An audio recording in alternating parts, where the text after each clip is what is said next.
Hi everybody, welcome. This is Cherie with Rehashfiber. Today you're going to learn how to cast off.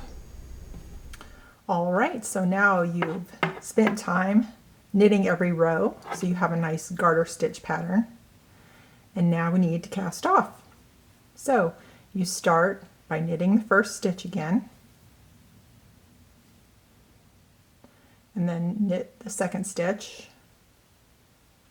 I got that one kind of tight. And then you pass the first stitch over the second. Knit into the next stitch and pass this stitch over that stitch.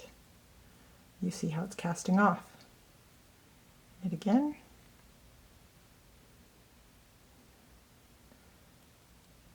Bring it over.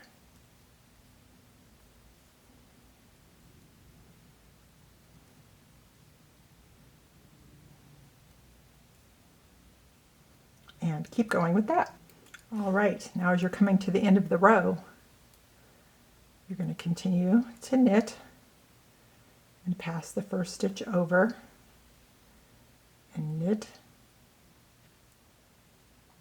and pass the first stitch over. Now you have one left. You can take your needle out, trim your yarn. You take the yarn through the loop and pull it secure. And there you have your garter stitch pattern.